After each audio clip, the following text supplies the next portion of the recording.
Yo, what's going on, people? Welcome back to Football Therapy with me, your host, Jan. As always, I do hope you're doing well, mate. Really do hope that. Welcome back to Chelsea News, of course, the daily series here on the channel where I reflect on all the news, everything that's been spoken about regarding Chelsea, giving you my thoughts, feelings, and opinions on it. More importantly, asking for yours. In today's video, we're talking about why Petrovic has asked not to go on the Club World Cup. What's going on with him?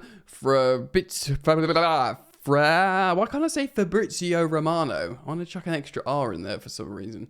Giving an update on Jamie Gittens. I've been pretty firm. I think that's going to happen. Sport Bild, German publication, speaking about a young Stuttgart striker who, of course, scored a hat-trick yesterday. He has been linked to Chelsea. I haven't spoken about him before. We'll look at his stats today. Ding dong. It's going to be a good one. Thank you, as always, for joining me. Thank you, as always, for your continued support on the channel. So if you want to drop a like, that helps me out a lot. And if you're yet to subscribe, why don't you subscribe, man? Because we are on the road to 200,000 subscribers, and I'm very thankful for your support. Let's get into it. All right. Yeah, man, let's talk about Petrovic then. So he's not been included in the Club World Cup squad. Of course, there's been, I suppose, briefings to journalists regarding this. Matt Law on the London is Blue podcast spoke about it. It's also been reported on different publications away from his paper, The Telegraph, about how he asked not to go on the Club World Cup. It's not that Chelsea cast him out and said, you can't come, whatever, we want to sell you. Apparently he wanted to basically, he basically wanted to be first choice, which I sort of, what was it, yesterday said, I get it. Like, he's just one player of the season at Strasbourg. He's great. He'd already been Chelsea's number one. He had to earn that place. He had to bench Sanchez, only for them to say, no, Sanchez is going to be number one again. So, yeah, I get it. But I also have a little bit of sympathy of Chelsea's position where they don't know exactly what's going to happen yet with the goalkeeper. And he's basically said, right, either guarantee I'm going to be number one or, don't take me to the Club World Cup so I can start assessing my goalkeeping options. Which is kind of fair. By all accounts, there's a mutual respect there and everyone understands. Chelsea probably recognise they're going to double their money on him. And think, all right, fine. Maybe Maresca's said, yeah, he's not 100% definitely what I want. But I must say, like many of you, I think he's, in terms of who we currently employ at Chelsea, I think he's our best goalkeeper. Whether he's our most appropriate for Maresca, whatever, is it's up to the nerds and the tacticos. But at the moment, I think he's our best goalkeeper. But if he wants, maybe it isn't as straightforward as I initially thought, but it looks like he's got lots of suitors. Maybe not at the highest level, like Champions League clubs, but certainly, mid-table, lower Premier League table clubs and European clubs. Of course, should he stay at Strasbourg, he'd be playing in the Conference League, which might be a bit fun. And he is, he did win Player of the Season there. Could he stay at Strasbourg? Look, I'm not going to speak much more about goalkeepers, but I do want to end on this segment. The official line from Chelsea is that they've stopped the Mike Mignon hunt. I sort of refuse to believe that. I think if truly he wants to go, I think there might still be a deal to be done there. And really interestingly, listening to Matt Law speak to Nick Villaney on the London is Blue, he was saying about Chelsea are really fearful and mindful of not doing what they did to Courtois, to Mike Penders. And obviously you'd be thinking, what? Develop a great young player who wins La Ligas and Champions League with different clubs and multiple Premier Leagues with Chelsea. He was thinking, no, sending him out for too long as a youngster. Of course, he was in Atletico Madrid for 3 years, wasn't he? It was a significant amount of time while Petravic was still knocking about. And he basically fell in love with Madrid. His kids were born there. So even though he came back to Chelsea, was amazing as a goalkeeper, won 2 Premier Leagues with us, his heart was in Madrid and he never really settled in London, just wanted to go back. So I think Chelsea are wondering, could this happen with, Penders, who they think is going to be the guy. So we'll get to see him in the Club World Cup, which will be interesting. All right, speaking on positions that we're going to pick up from, on Give Me Sport, Fabrizio Romano has wrote an article. Jamie Gittens. No agreement reached as things stand. Okay, so after an initial bid of 35 million euros, fixed fee was rejected. Chelsea wanted to try again before the deadline, of course, on Tuesday, and we offered a 50 million euro guaranteed fee.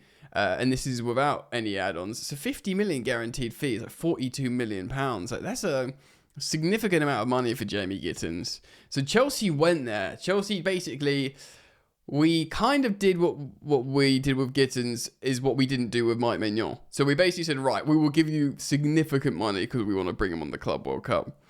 They said with Mike Maignan, no, we don't need to bring him on the Club World Cup. We've got loads of goalkeepers. We're going to have a look at them. He's not going to re-sign with you. You've got a problem. Similarly with Jamie Gittens, they have a problem because Niko Kovac doesn't fancy him. There was no green light with Borussia Dortmund. They wanted 70 million euros. 1 second, my phone's ringing. Right, sorry I had to take a phone call, but I'm back. 70 million euros for Jamie Gittens. You can go away, ladies and gentlemen. So I'm kind of pleased that in some ways Chelsea have shown that they're not going to be taken for a ride for certain players, especially for, like, you know, Jamie Gittens, who I think could be very good for us. But, like, yeah. You know, for example, we've basically just paid up before, haven't we? Like Modric, 62 rising to 88 million. Of course, the two midfielders in Caicedo and Enzo Fernandez. We broke the transfer record each time we signed those guys. Chelsea are in a position now where they feel like, look, we don't do that anymore. We've got a good young squad. We're getting better. We're in the Champions League. We're looking for finishing touches. You can't milk us. You know, we will essentially go at the prices we're ready. But Chelsea will prepare a new offer for Jamie Gittens. The player is literally waiting for Chelsea's call, says Fabrizio Romano. He's also told the Dortmund directors, like, you know, I want to go to Chelsea. We knew he agreed a 7-year deal, 7-year contract. Many of you have probably seen that video clip of him driving away fast and aggressively from the Borussia Dortmund training ground, frustrated that the deal didn't get agreed. And he's got to go, of course, to the Club World Cup with Dortmund, which is a very strange move to register him. And now he's cup tied. Now he can't play for Chelsea. He's got to play for a manager who doesn't like him. I don't know who that helps. I think that's a very strange move by Borussia Dortmund. Former Man City Academy key figure Joe Shields, of course, now he's like head of recruitment at Chelsea. He's also seen as now at Chelsea, is seen as a guarantee by Jamie Gittens. He described him as one of the Europe's best dribblers. Yes, basically, he's from Man City.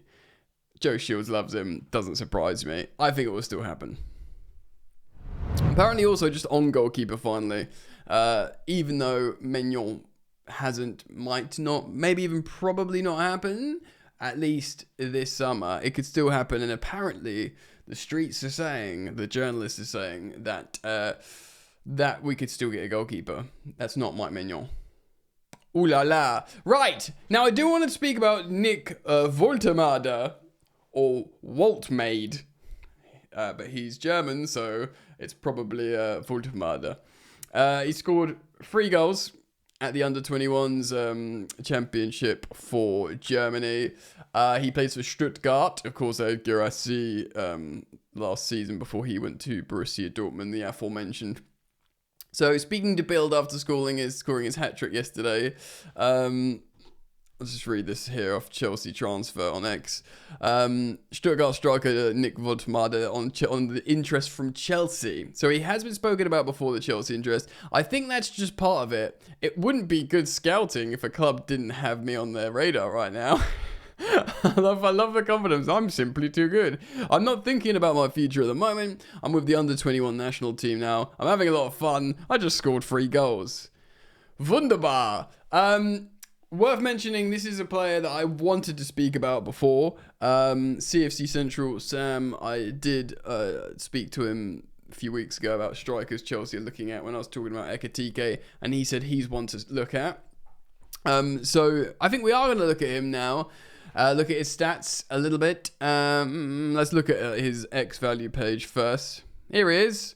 Woltemade, his nationality is German. He's a right-footed striker. He's 23 years old, so he must have like just snuck into that 21s team. I know sometimes they can have a couple of players that if they're not selected for the first team, even at 23, apparently, they can just about squeeze into the youth team.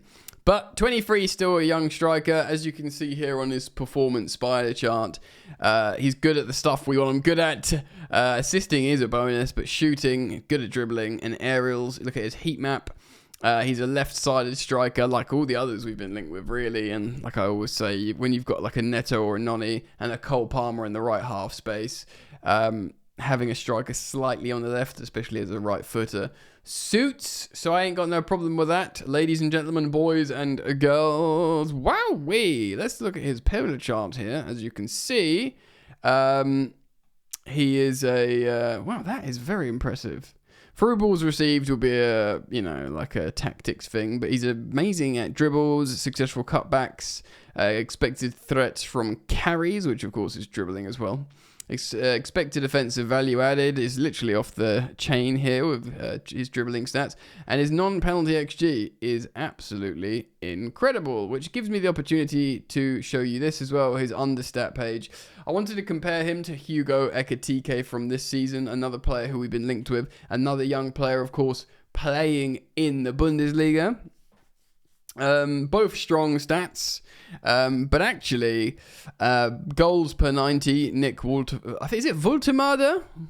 I think it is. Nick Woltemade, if we're saying in the German pronunciation. Apologies to those German-speaking people watching this. Let's just call him Nick for the moment. Nick and Hugo. He takes significantly less shots per 90 than Hugo, but scores more goals. Ekitike significantly underperforms his XG, which is frustrating but good. He generates high. Nick also underperforms his XG, but only by a little bit. But 0.72 XG per game is decent. They're both really good in their expected goal chain per 90. Nick is better than Hugo in terms of creativity and goals scored per 90. So actually, that's are very, very good numbers. Let's just see what it was like last season. Yeah, we would. Oh, yeah. This is a breakout season for him. Well, this is so Hugo Ekitike. He only had 700 minutes last season, so it's not the greatest of comparisons. But Woltemade, this is probably when so Garesi as well. So yeah, 0.15 goals per 90. It's very much this season where he's got significant minutes in 1,600, not necessarily loads and loads, but a very good sample size, and he's clearly in a very good vein of form. Like, he has been linked to Chelsea. Understandably, a lot of Chelsea fans are thinking, well, what's going to happen now? We're not going to get this big name, this Victor Gyökeres, this Victor Osimhen. I know he's rejected Saudi, but it's not going to happen, especially now we've got the sort of conventional number 9 in Liam Delap, who is a proper 9, who will be physical in the box and, win duels and stuff. And then you've got the other sort of players, like a sort of Nico Jackson that can play with a striker, and I think an Hugo Ekitike is similar to that as well. Maybe we do get another young striker. It really depends. I've been pretty firm on I would not mind at all Chelsea to have 3 strikers. Maybe one of those could be Mark Gue. I think Mark Gue would really benefit from a loan. I think he'd really, really benefit from even a championship loan. Who knows? Maybe he starts loads of the Club World Cup games, scores a brace against Real Madrid, and we go, hold on, And also there's the big talking point that Nico Jackson, although Chelsea really like him, he's really highly rated in not just by Chelsea, but in the footballing industry. He's obviously been one of the leading figures in promoting the new kits and stuff. That if there is a big offer for Jackson, that Chelsea would listen to it. Maybe if they're doubling their money on him and it's not say it's not selling to like a Newcastle or a direct rival. Say it's selling to a top 5 La Liga team or something like that. They'll probably think out of sight, out of mind. It's not going to hurt us in our league. We'll double our money. Not that necessarily, a top 5 La Liga team will have the money unless it's, I don't know. I think Atletico Madrid don't need a striker, do they? So maybe like I don't know, another European Champions League team, and then they might think, right, now we definitely got to buy another striker. But Hugo Ekitike now being linked to Manchester United, still being linked to Liverpool, and Chelsea apparently still looking. I think a lot of it does see about how Delap fits in straight away, how Nico Jackson, behaves as second choice, how Mark Gue looks, even though I do think a loan would do him a lot of good. There's a lot to consider there. All right, guys, let me know your thoughts, please. Comment down below. Thank you, as always, for joining me, for liking and subscribing. As news drops and develops regarding Chelsea, I will react here and bring you the news and my commentary on it. So thank you for liking and subscribing. Now you've reached the end of the video, it's probably a good time to let you know there's also daily content on the sister channel, Football Yannick. Just search Football Yannick on YouTube. There is a link on the description to this video. Daily content, non-Chelsea content over there. All right, mate. Take care of yourselves. Enjoy the football. Peace.